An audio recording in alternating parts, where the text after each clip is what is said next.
Christina Murray's long journey to motherhood took a path she never thought possible. I spent my entire life wanting to be a mom. I loved, nurtured, and grew my child.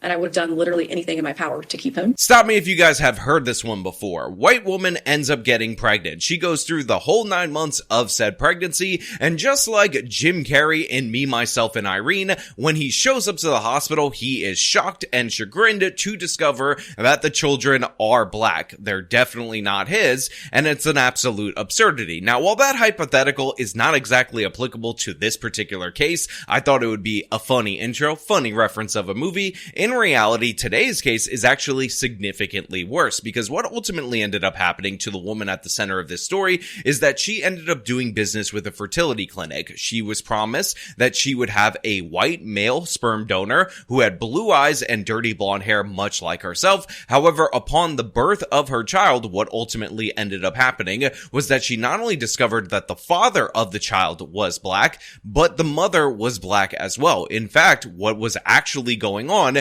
is rather than give her the wrong sperm donor, they actually implanted the sperm and egg of another couple, a black couple that were also customers at the fertility clinic, and that resulted in her giving birth to their child, which resulted in a lengthy legal battle where they sued her for custody, and this woman who struggled with her own fertility for years ended up in this nightmare scenario, and now she's looking for redress from the courts, and honestly, I'm 100% with her. Now, we're gonna get into this, we're gonna break this down in full detail, but before we do, I want to thank everybody who supports this channel via actualjusticewarrior.com/join. Give me the money.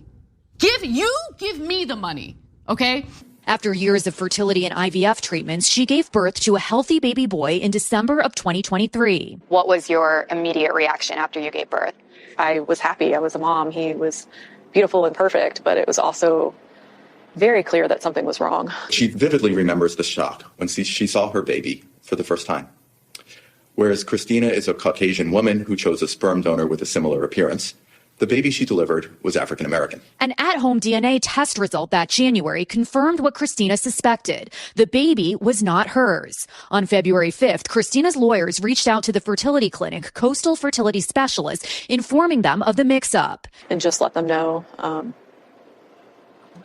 what the results were and ask for answers. So look, I want to be 100% clear to everybody out there in the audience. The woman in this particular story is unambiguously the victim of an unbelievable error, the worst kind of error that you could make if you're one of these fertility clinics, and I think she deserves compensation. In December 2023, she delivered a beautiful, healthy baby boy. But she vividly remembers the shock when she saw her baby for the first time.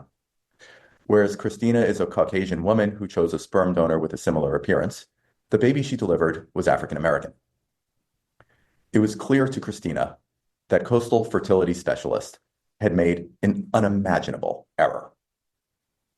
To be clear, Christina had no issues or concerns with the baby's race, other than the fact that it indicated that she was not biologically related to her child. That being said, it is a black eye on our culture that her attorney just had to express that sentiment right there, because it's ridiculous and absurd that this woman has to defend herself from charges of being an evil white racist because she gave birth to the child who obviously at bare minimum did not have the father that was promised to her by this fertility company. But of course, it's actually worse because both halves of the child are not hers. If you request an Asian person's sperm and you're told you're getting an Asian person's sperm and that turns out to be a white person instead of an Asian, guess what? You should be upset. They lied to you. They messed up. They messed up somewhere down the line. And obviously, based on the fact that they got somebody who is clearly not of the same race as the sperm donor she was promised, was a big red flag. And honestly, thankfully it was, because that allowed her to investigate this further to discover that this child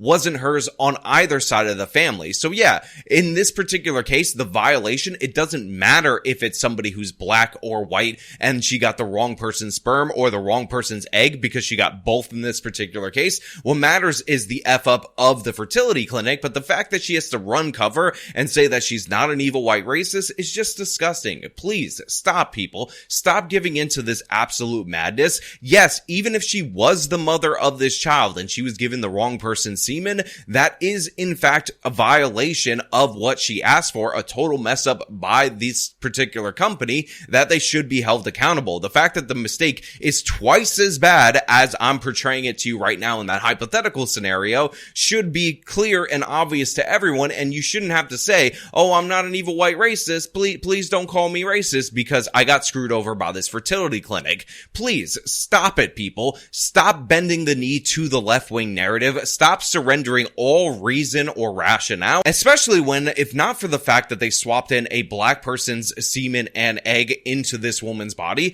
she might have not actually detected that this wasn't her kid initially. So yeah, let's not do the thing where she has to defend herself when she's the victim in this particular story. In March, Coastal Fertility informs the other couple their embryo was transferred to Christina, that family taking legal action to obtain custody. In a family court hearing that May, Christina decides to give up the baby voluntarily. It's like the happiest day of their life is like the worst day of mine.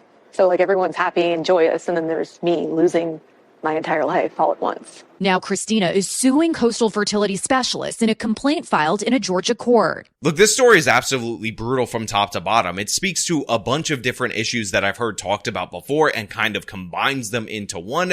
Obviously, we have the fertility issues. This woman went through treatment after treatment after treatment. She did something else before she decided to go with IVF in order to have this kid. And after all of that work, she finally achieved her goal of getting pregnant, of carrying a baby to term, only to find out that another problem that people have with IVF also has an impact on her particular story, because of course many people who criticize the in vitro process point out that they have to take an egg from woman A and then put it in another woman, woman B, and the reason they do that is because they don't want the woman who gives birth to the child to have any rights to said child. And the reason why I bring this up is not to go on a whole side tangent against IVF, but because that enforceable provision of doing it that way is exactly what was used against her in order to strip the child from her 5 months after she gave birth to it, 5 months after she breastfed it, 5 months after she bonded with this child and accepted her situation,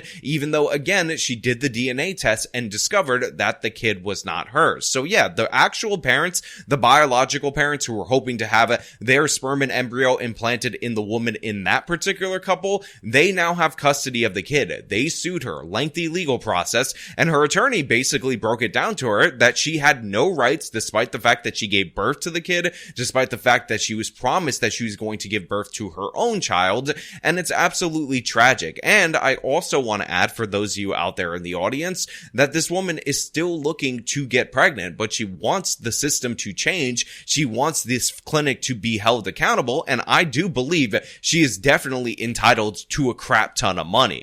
Christina was then advised that she ultimately would lose custody of her baby in family court if she went to trial.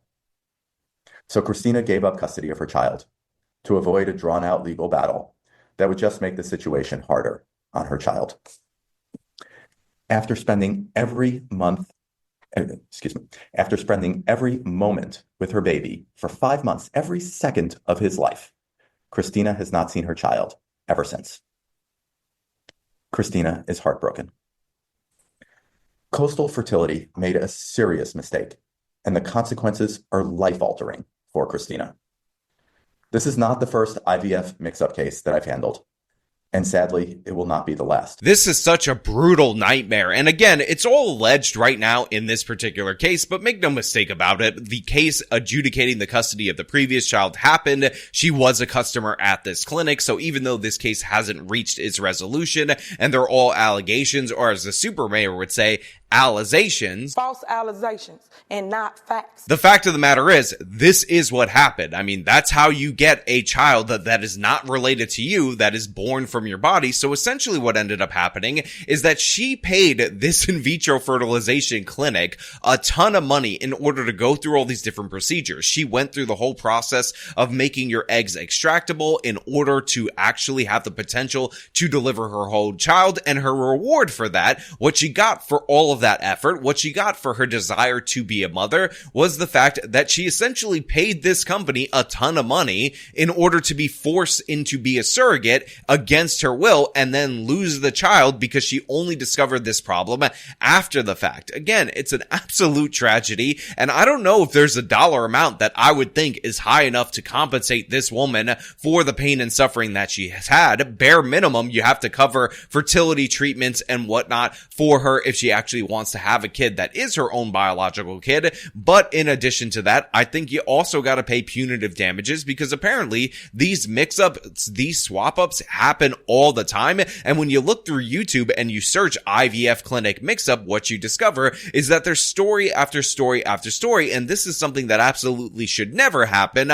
But of course, it's happening repeatedly. The actions of the fertility clinic have come very close to destroying me, have left irreparable damage to my soul, and ultimately left me questioning whether I should be a mom. Now, you hear the quotes from this woman, and she essentially says that this nearly destroyed her. Obviously, she still has some will to fight. She has some will to go on, and I definitely support her quest for justice. I guess the question that I have for you guys out there in the audience, unless for some reason you think what the fertility clinic did in this case is A-okay, first class all the way, that would be a madness level position, by the way, if you hold that. But is this woman entitled to basically own this clinic, all of their assets? If they have a parent company, is she entitled to all the money of the parent company? Because they completely bungled this. And I will also point out for everybody out there in the audience that there is a chance that her fertilized embryo with the sperm donor that she actually chose in order for her to have a child was implanted in somebody else, and they gave birth to that child, and unwittingly so, they'd have no idea, because that child happens to align with their race or close enough to the approximate. And in addition to that, there's also the chance that she went through the whole extraction process, the whole storage process, and this particular company, which is not being very transparent as of right now, threw out or discarded her eggs. So they put this woman through years of pain and suffering in order to have her have a child. She ends up getting pregnant, only to discover on due date, just like Jim Carrey in Me, Myself, and Irene, that ain't her child. That is not what she expected to come out of her womb. And yeah, it's absolutely disastrous. Now again, I'm leaving all these questions out there to you guys in the audience because I want to know what you think about this particular case. As usual, if you like this video, show them by leaving a like, subscribe for more content, follow me on the social medias, support me via the support links in the description of this video. This has been me talking about a fertility clinic making the worst mistake that you can make. Till next time.